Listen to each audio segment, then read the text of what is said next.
Welcome back. We're going to dive right into the panel discussion here with Kent Klich, Leonid Tsoy, Natalya Petukhova, Alain Topor, and Sigrid Lien. Very welcome. And to lead the discussion here, we have journalist Kalle Kniivilä. Welcome.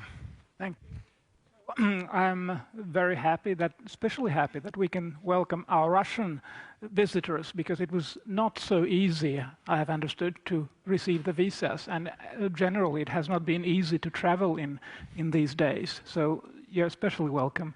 Thank you. Very good to have the discussion with everybody in the same place, now that we have been liberated from the last restrictions in Sweden in the last days.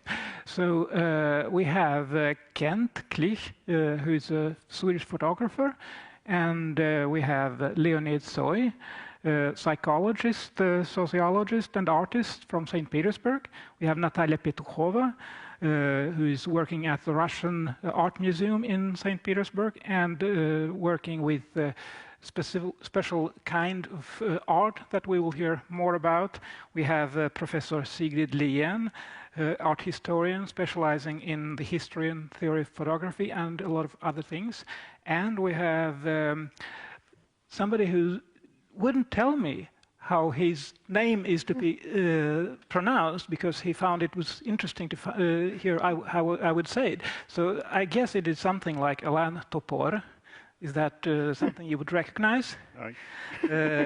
He is a psychologist who participated in the closure of mental institutions in Sweden some years ago, and will probably have very interesting perspectives on the situation in Russia in this field. And I would like to ask Kent to introduce this project and tell what is it all about and how it came to be. Please, Kent. All right, thank you very much. I'm really happy to be here, and I'm really glad that that my work is in a context of a bigger discussion about the situation in the big institutions in Russia, but also about the positioning of ourselves as sociologists or photographers in our work. But first, I want to give you a little bit of background about where I come from, and I have a background in psychology. I have worked in Sweden as a special teacher. I have worked as a social worker before turning to photography. And from the beginning in my work, I have cooperated with work, because I have understood I don't trust images. In my work, I don't trust images to tell the whole story.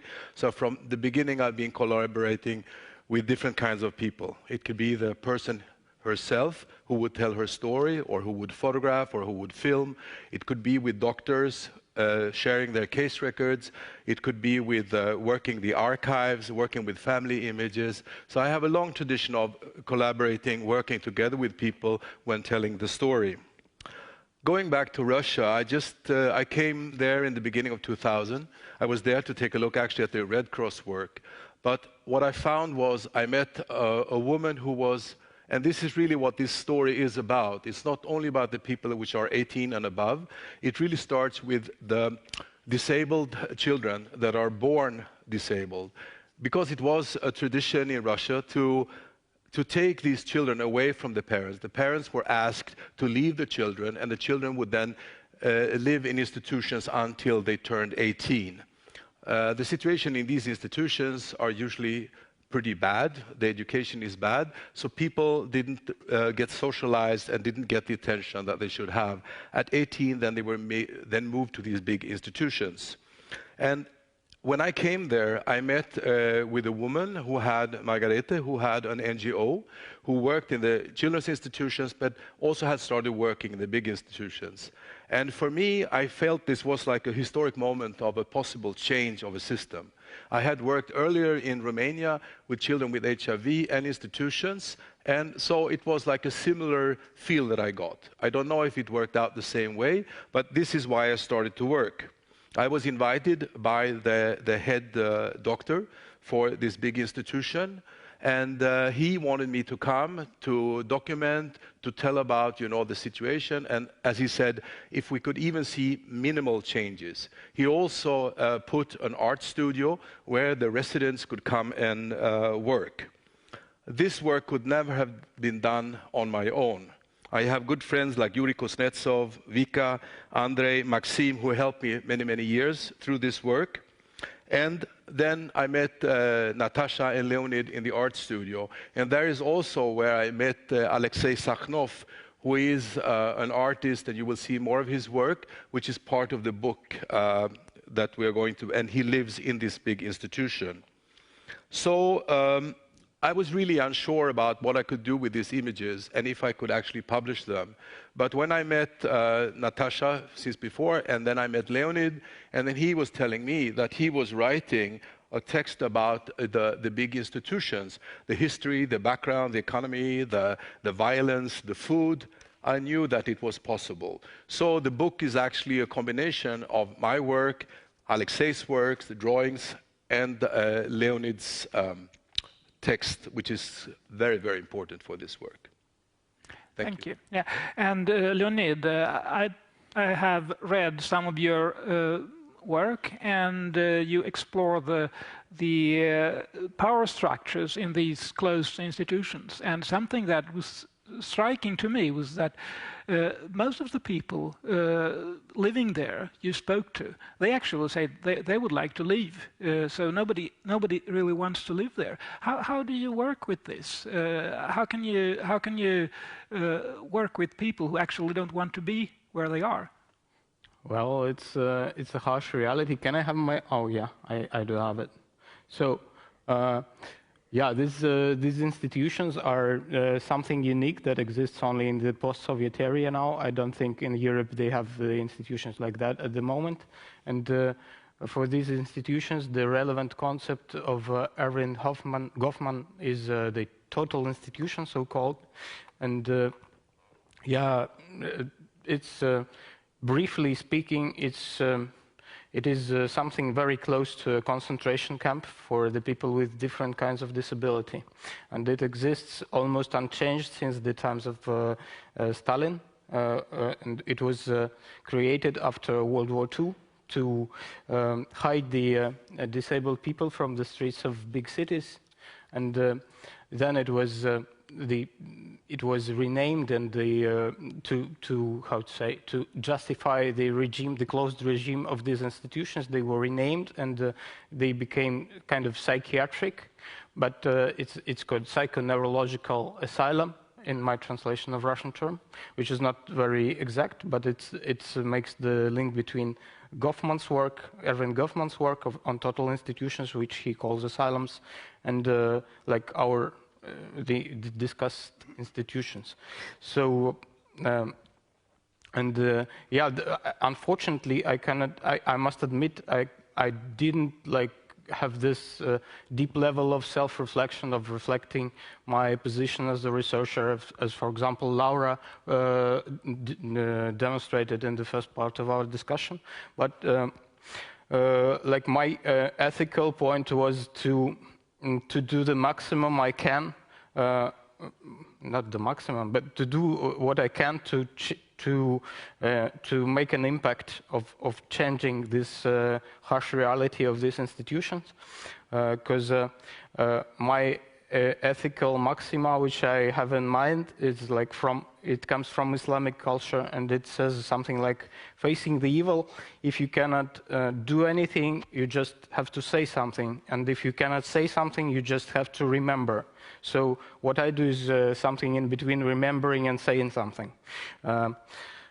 Maybe if I could come back, I would behave a little bit different. But I had as an employee of an NGO, I had this ethical conflict, which I think every Russian NGO employee has, which is to risk and to oppose the government, oppose the officials, and risk the whole mission, or to make a compromise to avoid the conflict and to save the project. So I made a compromise, and I kind of now I would maybe behave more bravely, but at the time of writing my text and at the time of the whole story of tortures and killing of this person, Daniil Rechtin, one of the residents, I was behaving like I tried to make a compromise between openly opposing the officials and saving the institution. So, but that didn't save me from firing from my NGO, because for that NGO there was too much what I have done. And that's really the most important ethical conflict, which you can maybe, if you buy the book of Kant, you can read about it. So I think talking about the ethics is the main point. Yeah, and answering your question, how did I deal with the fact that this institution is really harsh and inhumane? Well, I just described the violence as I could understand it, taking the methodology of Michel Foucault, Philippe Zimbardo, and stuff. That's it. So you talked about power structures, and it sounds like power structures, that's a very central concept here, because you working in this environment, you yourself become part of the power structures, and you have to find your place there. And I think that the very existence of these institutions say a lot about the power structures in the Russian society. So I think that is something that we will come back to, and especially thinking about the political developments in Russia during the last years. But Natalya, as I understand, you work closely with artists residing in these closed institutions, and I would like to hear a bit about how important is the contact with the external world for the artists residing in these institutions, and what kind of problems do you find in your work? I'm glad to be here. Thank you for the invitation, but I am a little bit shy for my English. I'm sorry, and I will ask help to Leonid sometimes for understanding. I use it for charity organization when we met with Kent. And now, and in this organization, I conducted art workshops and organized exhibition of residents, asylum residents. And 4 years ago, together with my friends and Leonid, we started a volunteer project, Latitude and Longitude, by Russian Широта и Долгота, and we go to close a big institution, and we are looking for artists, self-taught artists, who make art or who maybe wants to make art but cannot do this, and we conduct workshops there, and we organize exhibition. We support them with materials and trips inside the asylums. And for the most important part of my work, I think it's save these works, because inside this institution the medical personnel staff often don't understand this art as really art, not as something not impossible, not important things. And for us, like professional, like art historian and people connect with art, it's important to explain people inside institution, what it's really art, it must be in a big museum. And different, my role is to explain the big museum and cultural institution what its art is really art too, because in Russian now we have professional artist, commercial artist, and it's all. And people with disabilities now are not visible. And 10 years ago, when I started to work in the charity organization, I didn't know about institution, about psychoneurological asylums, about these people, because these people lives very far from big cities, and they're not visible. And now situation is changed very slowly, but I hope and I believe what our work to display works to big cultural institution is a way to make these people visible. Yes, I think what you are saying is, again, it comes back to power structures, because the way these people, residents of the institutions, are made invisible, it shows how outside or how low they are in the power structures. And Sigrid, I would like you to first maybe say just a couple of words about your work. I know you have presented your work here already, but maybe not everybody heard your presentation. And also, could you say something about your perspectives to what we have just heard? Yes. Well, I'm here as a photography scholar. I'm a professor in art history at the University of Bergen, Norway, and I think it's fantastic to finally meet Klich, whom I've heard so much about over the years, through Louisa and through Matte's work, and also I have students writing about your work, theses, and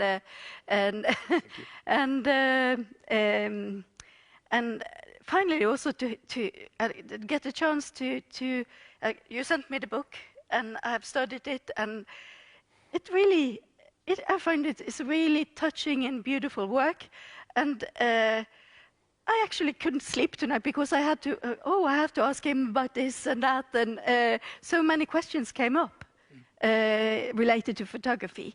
The question of collaboration, about photography as evidence, about objectivization, asymmetries, beauty is an important thing in his work, about space and the urge to make a place your home, and even in difficult conditions and so on. And not at last but not least also the question of truth, because you just said that you don't really believe in photography as evidence on its own anymore, like Laura said earlier today. So I have many questions, but you want. I should probably give the word to the next one, but otherwise I could have started right ahead.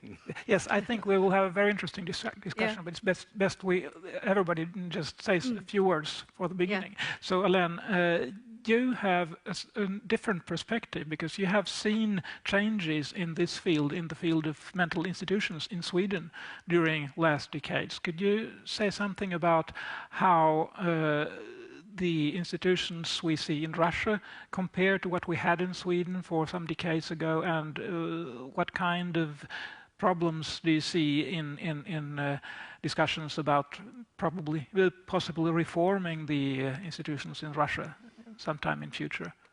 Well, that was really a difficult question. I think we will discuss them afterward. But one thing, institutions are not only buildings.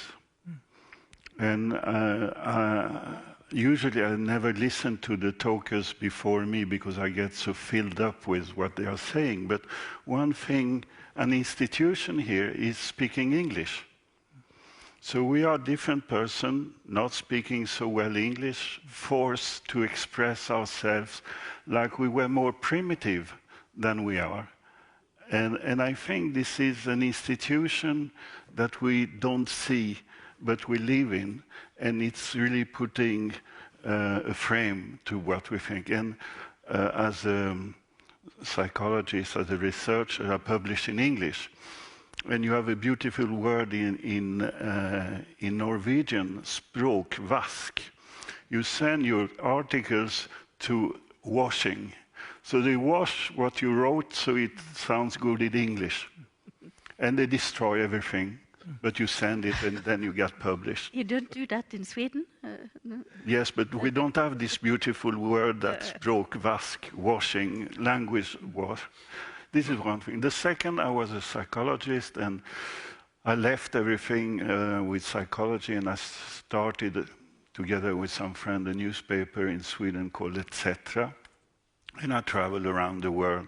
And one place I traveled to was Trieste in Italy because they closed the mental hospital. They were the first to close the mental hospital.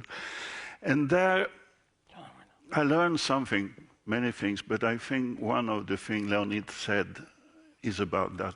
We in Sweden and maybe in the Anglo-Saxon countries, we want to resolve the contradiction.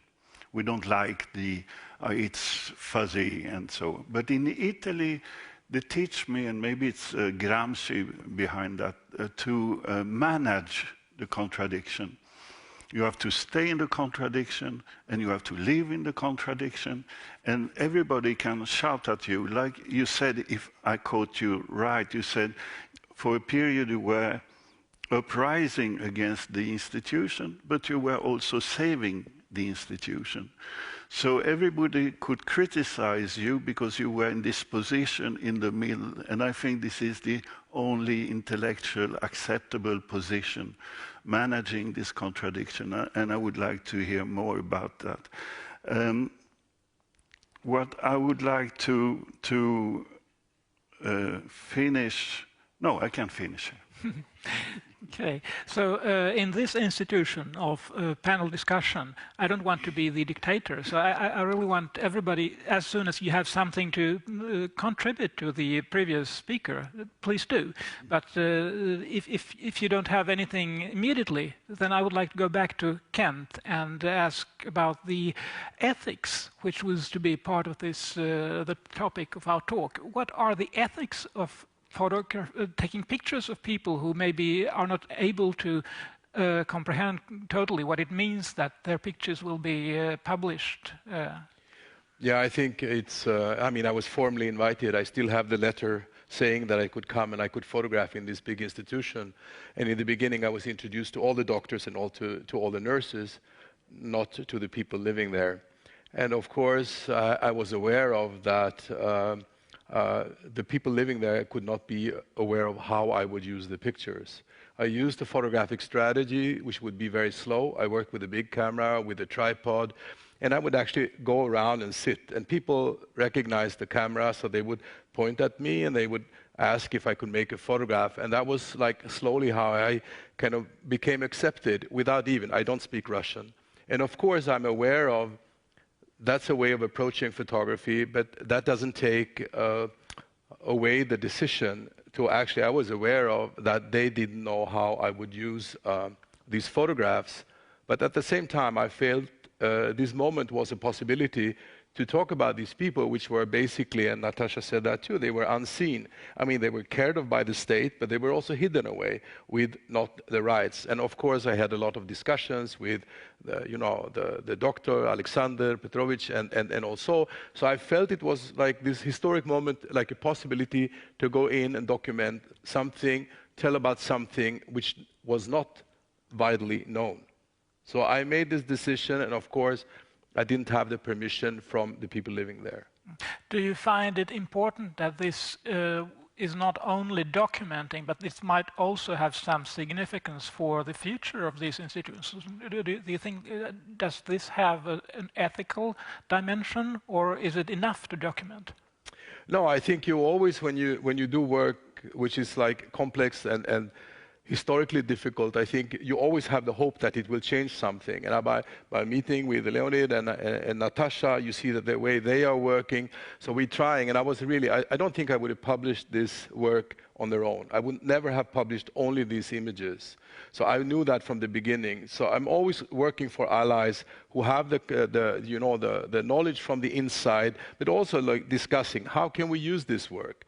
At the time when you're doing the work, you cannot be sure. I think it was Foucault who said you have to start, and then the travel will take you. So it's kind of it's a very strange way, because if you should have all your ethics in order when you start, then you will not continue.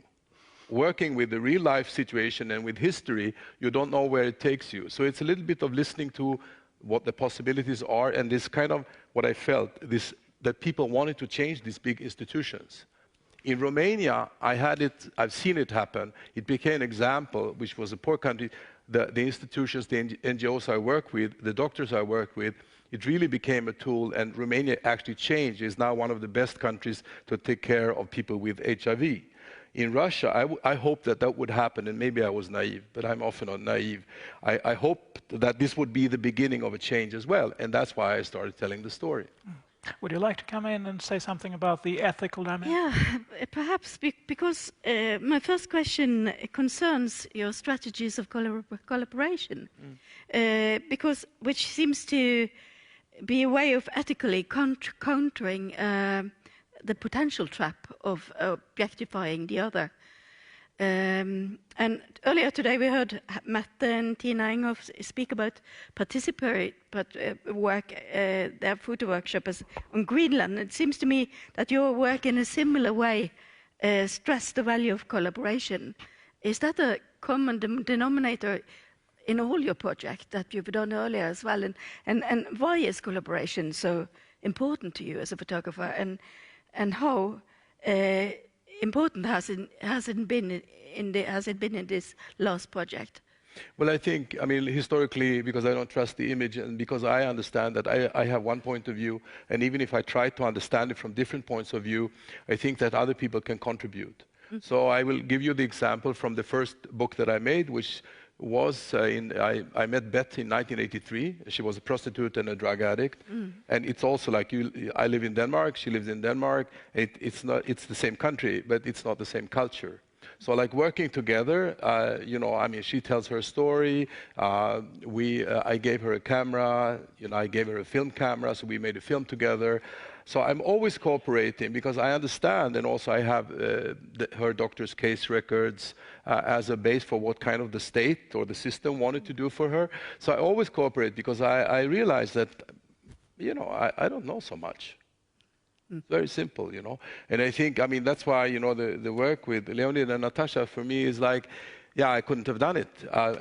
Without their work, there would have been no book, there would have been no exhibition. So I think, especially when you come from the outside, you must have a voice from the inside. Collaboration means also collaboration with the residents at this institution. Yes. Well, that's more difficult because, to be quite honest, if we would have had, we included them in the sense in the talks. I had people helping me, translating, and so on. And there is one work actually at the exhibition, which is people singing, because I was asking the people living there about their memories, about where they came from, their former history, and I found out that they had very few words to tell me what their life had been before the institution. Yeah. And then I asked them to sing, and so of course in that they are taking part of it, right? So I asked them to sing, and you will see that in the exhibition. There's a video installation with two choirs. There's a men's choir and a women's choir, so they will sing. But I don't know if it explains. Probably it gives more of a feeling than it's. But I got the impression that you collaborate with Alexei Sakhno by giving him a camera and so on. Well, yes, and that made me No, but with Alexei Sakhnov, it was very special because I saw his drawings really in the beginning and I was really fond of them. Yeah. He showed them as a concentration camp, as you said. And it was like really a very clear that he cannot speak. So the thing was that, but he was very clear about what he felt about being there and the way he portrayed the institution. So I liked that immediately. But actually also he became very curious about my photographs. And I remember I was taking photographs back and I was showing photographs and he was like curious. So actually, I don't remember exactly how it happened, that he pointed to the camera or something like that. So we actually bought him a camera, and Leonid and Maxime, they helped, we loaded the camera with black and white film, and then he was photographing, and then we would develop it, and his photographs are also in the book, right?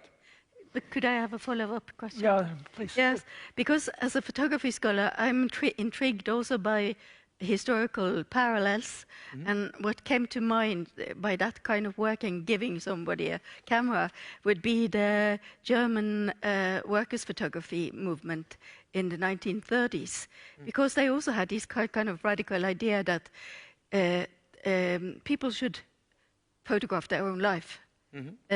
So I wonder if those kind of predecessors have had any impact on your work, or has that been in the back of your head, or is that not something that I just think about? No, I think so. I mean, already in the work with Beth, I used her. It was interesting. The family album, as you all know, portrays this wonderful picture of the family. And I was looking through Beth's family albums, and I found out I could see no trace of any conflicts, of any social problems at all. And I kind of liked that. So actually, for the picture Imperfect, I used quite a lot of the family photographs, mixing it with my own photographs. I worked in Gaza, for example, the same thing. Because I'm a male, and I was I was criticized in my work in Gaza, what I was showing, only demonstrations and et cetera, but I was thinking that I was photographing people's family albums. I asked people, will you share your family albums? And that's also the insight. So I work with this strategy many times. Leonid, could you say something about using the pictures of people who maybe are not conscious of what they are being used for? We talked about this before, and you had some different views.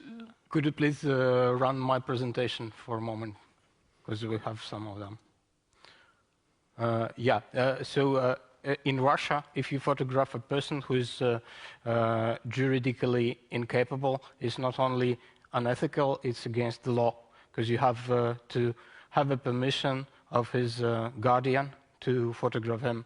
And talking about the residents of the psychoneurological asylums, their guardian is the state. Yeah, and photography plays a certain, rather important role in my work too. And as Alain said, the institution is not only the building, but the building is very important, actually. It structures a certain types of violence, too. So I photograph a lot the building. The buildings of these are different institutions in different parts of outskirts of Ansk, let's say. So.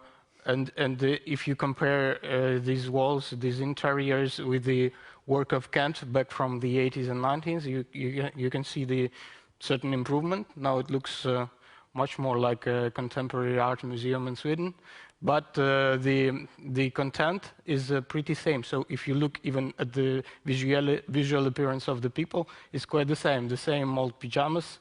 And yeah, I did a lot of photography in disguise, without letting known to anybody that I'm photographing, because it was partly against the law. But it's an important point in the law too, because it says it has a little compromise, because you can photo the people juridically incapable if it is for the public sake. So this is like the straight infiltration of ethics into the text of rather than human Russian law, and so this is my way to deal with this. I'm having an idea that I'm making it for public sake, and as it is an unethical concept, not strictly juridical, then it is up to me to decide what is for public sake or not. Such is my point. So yeah, I have a lot of pictures of people who are not conscious that I'm photographing at all, and yeah, there's a lot more in the book. Here, I'm just showing you some pictures to make the idea of how the total institution looks from inside, and it's quite scary. Oh, that's my point. Well, I personally find it very important to see, visually see what it looks like, but the ethical problem arises maybe when the people are on the pictures, and maybe they are not aware that they are being photographed, and they are not aware that the pictures are being used for some purpose. How do you see on this? Is there a balance? I think the way you are integrating their voices as artwork in your book is a way of letting their voices through, and I think also you show us a very complex and nuanced image of that institution. In a way, when I first looked through that book, I was struck by how grey it was, and how first and derelict and worn down and under-prioritized and so on. But then, and then there were people with these remote gazes and resigned and sad and passive and isolated, and sometimes despair, sometimes hiding. But then there are details, there are other pictures that transgress this. There are glimpses of closeness between residents, smiles, even music, joy. And then there is attention to telling details, particularly a picture of you taken of a corner of a table with there are tableware of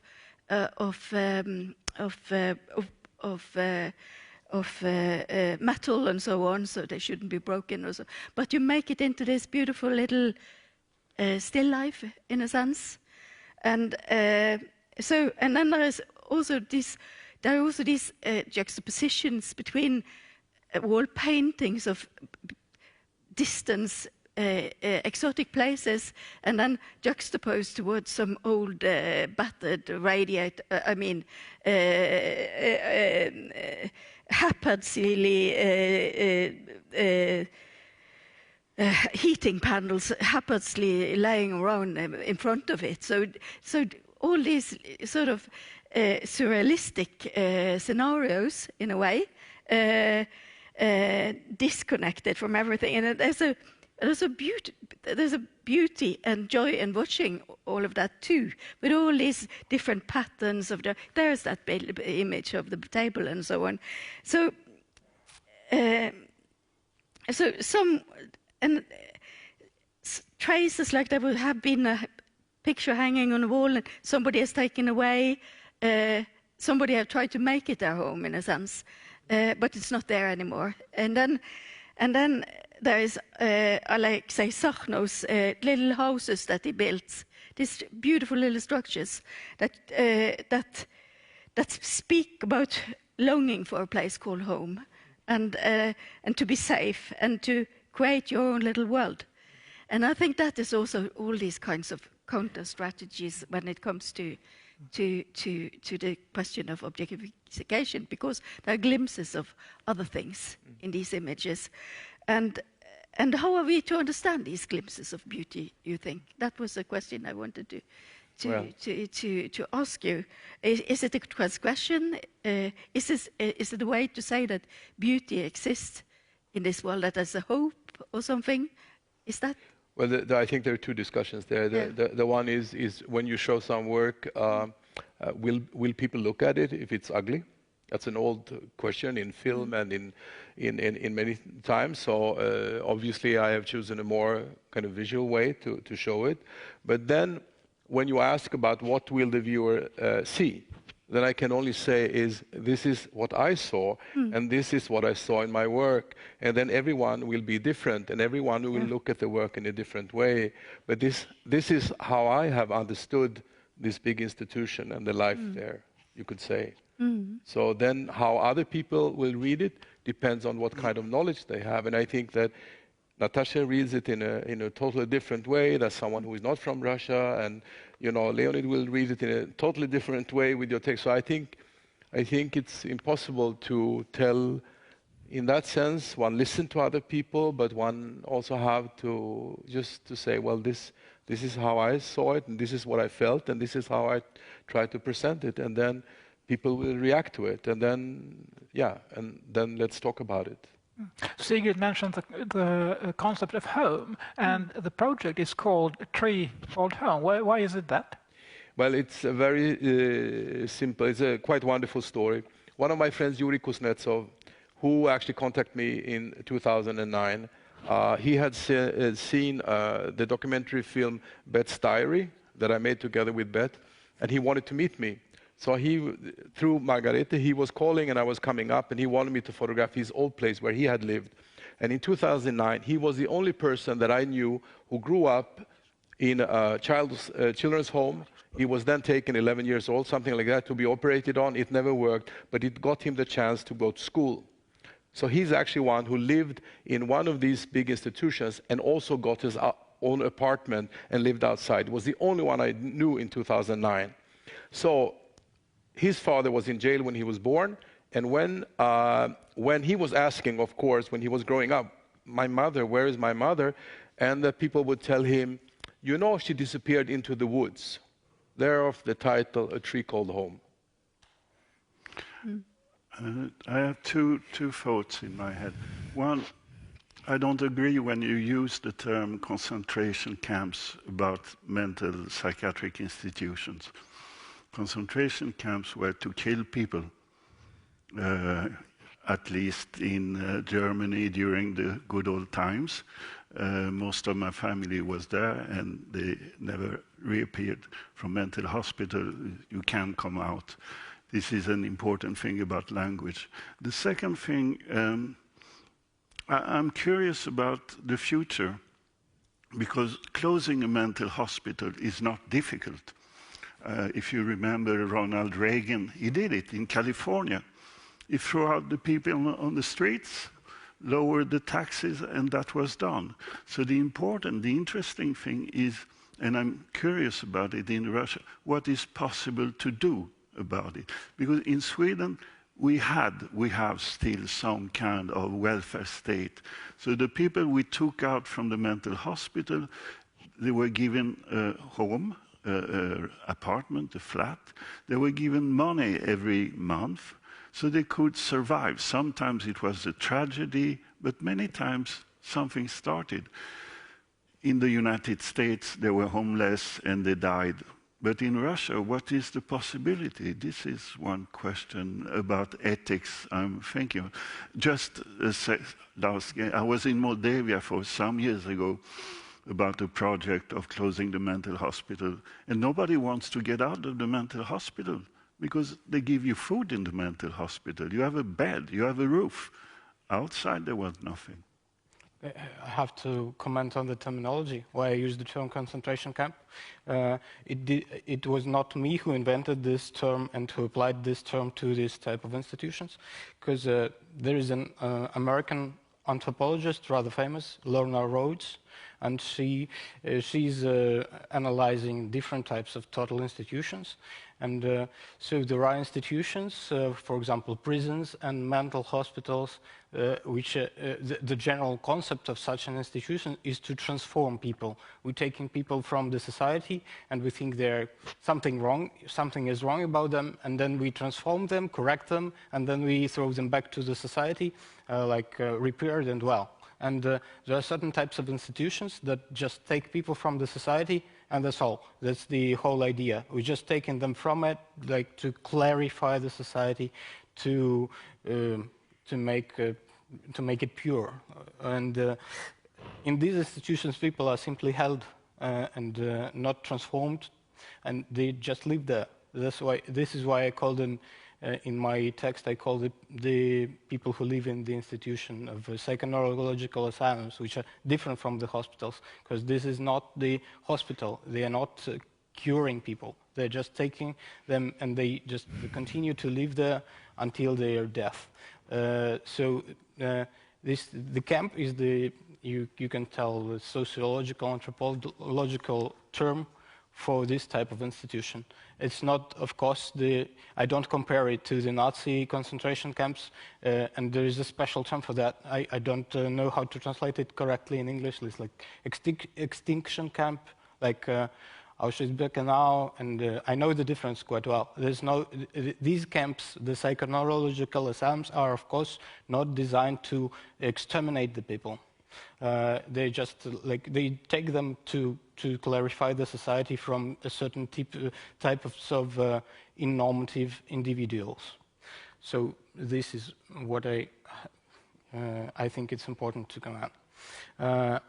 And Natasha wants to add something on the general, in general, for our discussion, because, for example, in Sweden, these images of Kant or from my text, they can appear shocking, but in Russia, it's like they don't shock people. It's like very normalized. Normally, no, similar maybe, because many poor people live a very similar situation. For example, my friend, when she was studied, she lived in same places a little bit. I think the main problems, it's not living conditions. Living conditions, thanks. It's close situation. You cannot to go inside very freely, and people who live cannot go outside. It's the main things, because now is built new asylums, and they have more comfortable conditions, and swimming pool, for example, and separate rooms for 2 people, no, like hotels, no, a little bit small, similar. But the main things of closed, it's ведет к нарушению прав человека.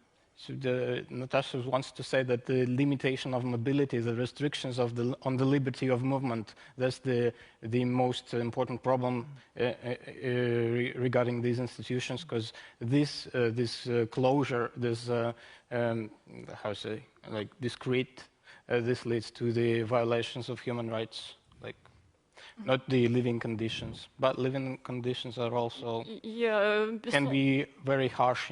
For example, in different regions of Russia, the regions differ in the poverty, and in the poor regions, the conditions are like very harsh, and people die of hunger sometimes in these types of institutions. As I understand, it's not only a question of limitation of movement, it's also general isolation from the surrounding society. And your work is concentrated on breaking the isolation, at least for some of the artists living in these institutions. How does that work? Are there powers in the society that do not want to see this happen? Can you do this without hinder? Society? Понимаешь? Что общество? Ну, есть ли силы, которые сопротивляются? Ну, ты типа работаешь с изоляцией, с преодолением ее. Есть ли силы, которые сопротивляются, и как общество воспринимает вот твои попытки нарушить изоляцию? Sorry. Thanks for patience. I think 10 years ago, the society doesn't interested too much.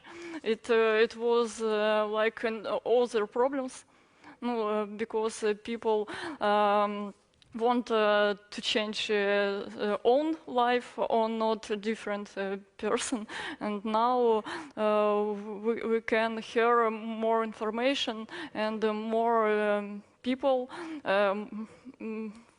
young people mostly Get involved. Get involved. Yes. And I want to say what some people who change places from old buildings to new with good condition. Sometimes, after some times, wants to change back because in some old buildings, for example, where Lёsha lives, more freedom than in new condition with many staffs and more controls. So again, it's about the power structures and control of the people above in the system. Can I add something regarding the art workshops? This is a certain paradox exists because these art workshops, they also provide more human image of the institution itself when you demonstrate the art of the people. So sometimes the institutions are very open to this kind of activity. Like artists are like they want to let the human rights defenders, for example, to the 10 kilometers to the institutions. But if you are an artist providing art workshop, you can go in pretty easily sometimes, and even with the support.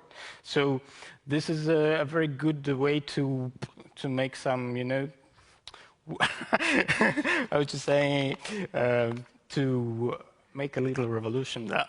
But again, it's about compromises. You spoke about making compromises. Yeah. And how do you see on this? You said that now you probably wouldn't have made some of the compromises you did earlier.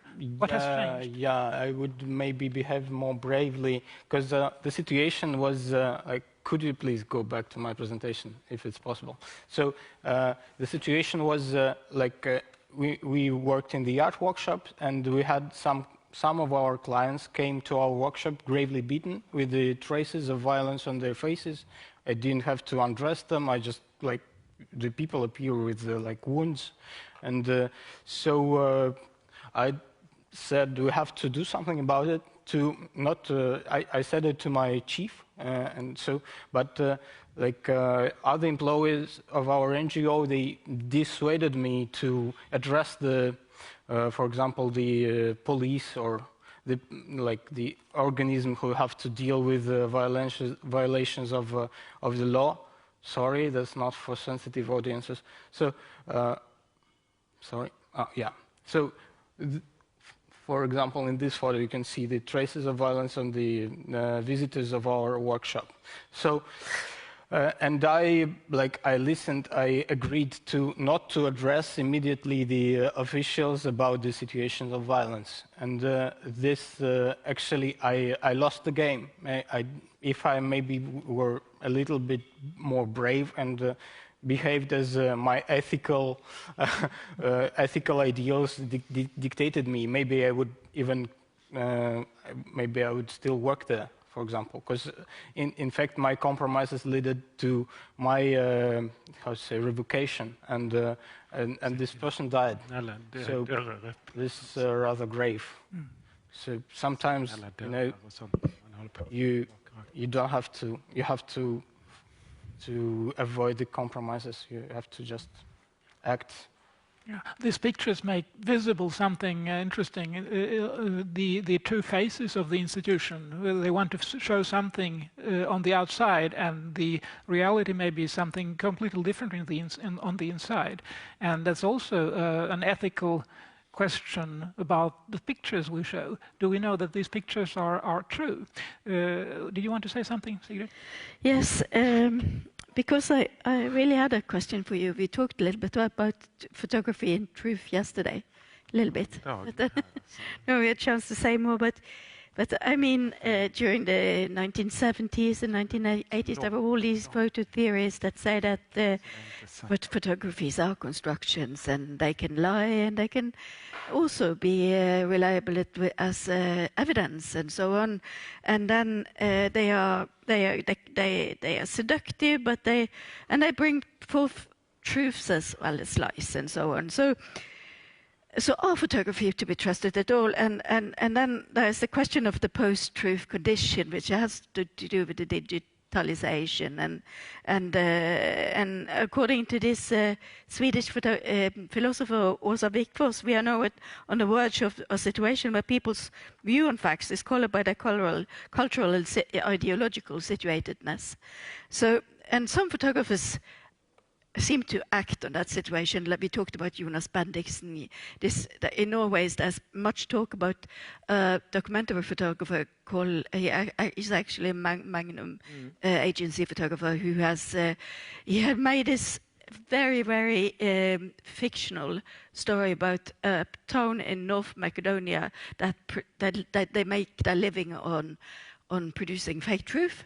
And then total documentary, and it was shown at and well reviewed at these photo festivals and so on. But then only last week, he revealed that he had produced everything himself. That it was avatars, not people's, and that it was that even the text was produced by a computer and so on. So that was taking it all the way out to the other side. But project like yours, to you, truth is very important still, isn't it? Well, I think that the one to trust is not first the image, but the photographer. I think that the images are like words. If you have a writer writing about a subject matter, then if the writer has a history of that you have followed him, or you know several books, if you would take Svetlana Alexievich, or if you would to Herta Müller, who I worked with, then you would probably say that they are believable, what they write. And I think it's the same thing with photography.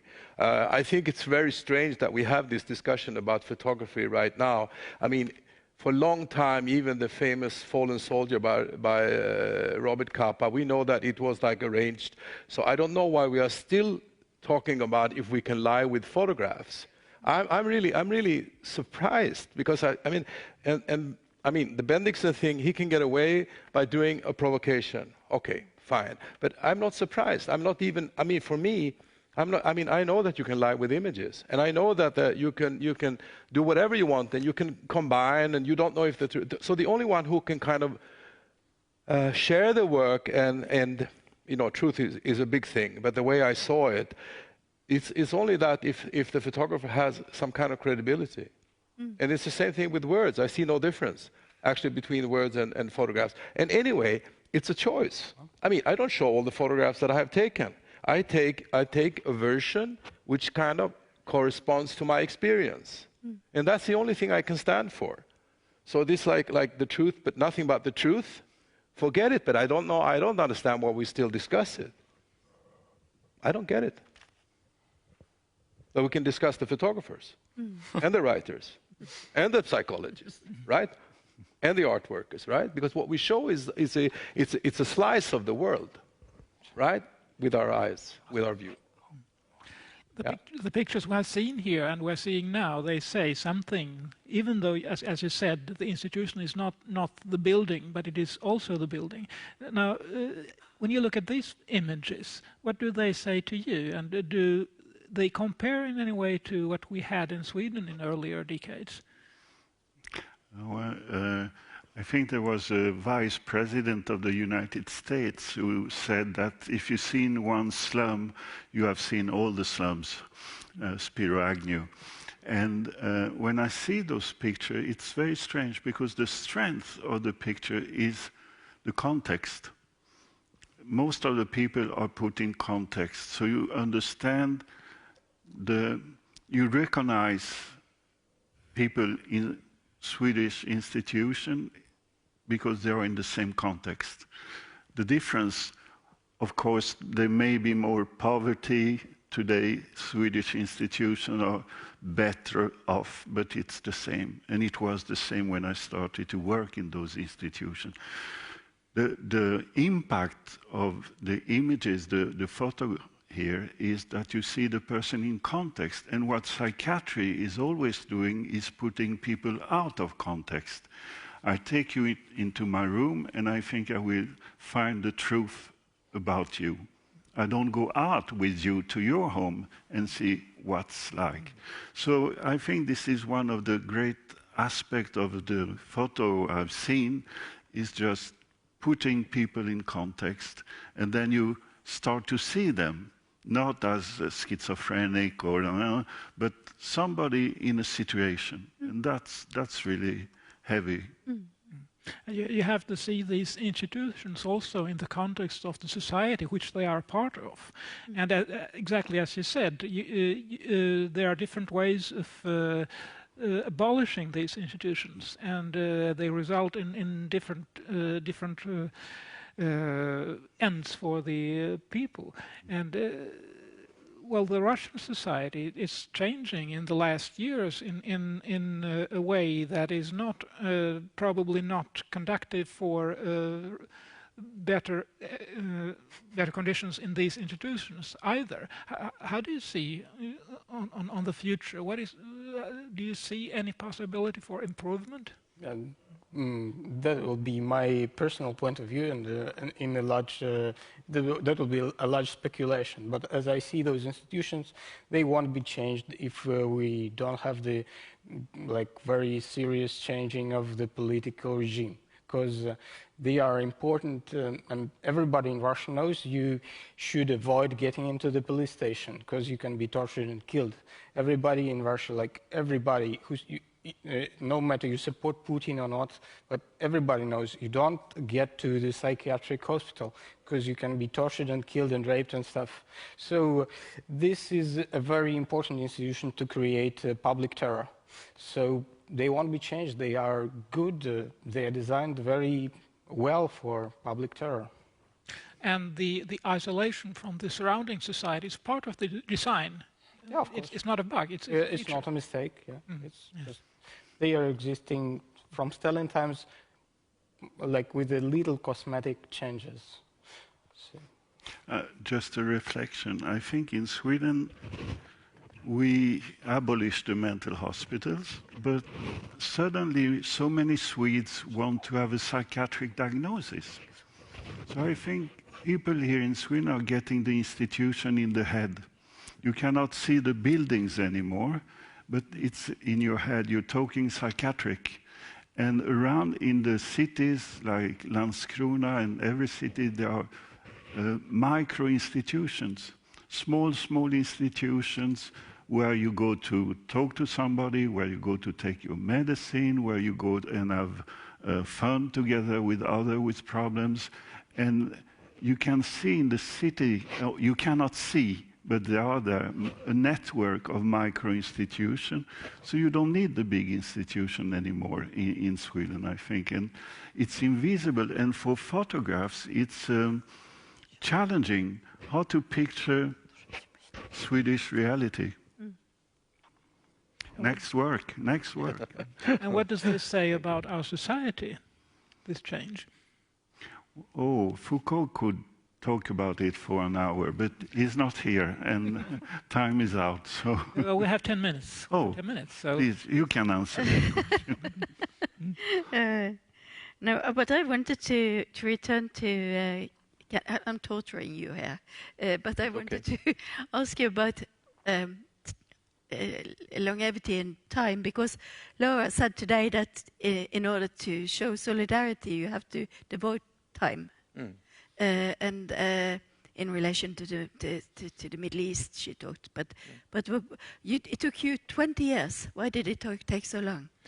Well, I mean, what was really nice with Laura's talk is that she was involving herself and her life. And I think that we don't have the time enough, but I think it's really good, because I think that all these questions about why we do things and the way we do things, I think they are very, very complex. And the need for it. And but what I think is important is, and in that I'm very fortunate, that I usually don't put a time limit when I work. And I think that's the basic thing. I work until I feel it's finished. So I don't have a straight timeline at all.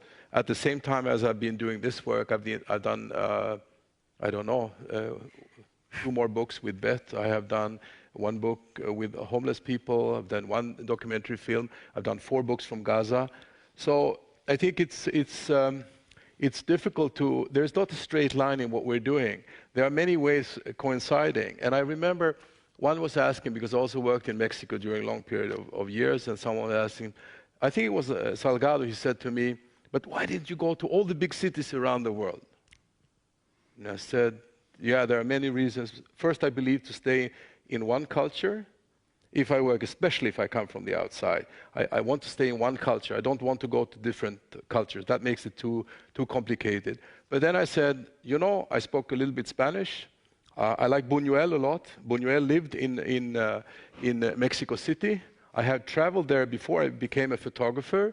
And then I said, it was kind of a norm, for me, when I worked with Beth, who was a prostitute and a drug addict, she was 33 when I met her. But through the work, I met a small child.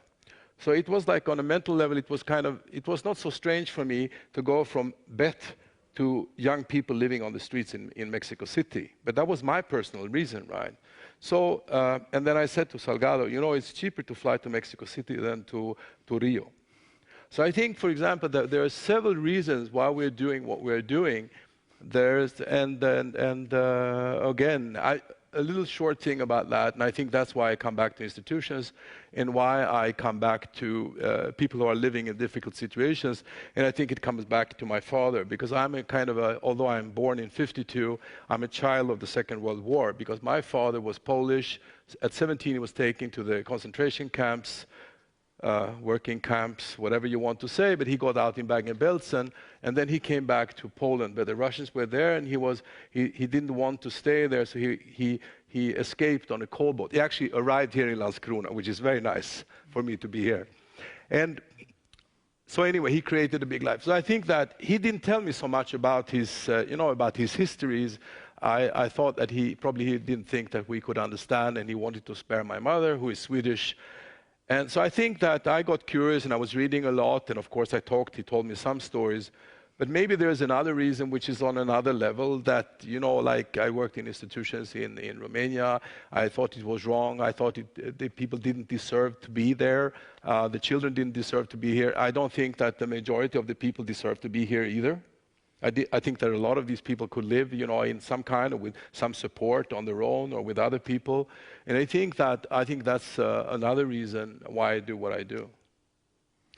You have worked with this project for many years. What is the change you have seen during these years in Russia, in these institutions? Actually, I was more optimistic when I came there. I think you can tell more about the changes, but I think there are some positive changes.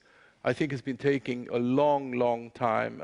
I know that some of the young people that I met in this institution, they actually moved outside. They now live in their own apartments.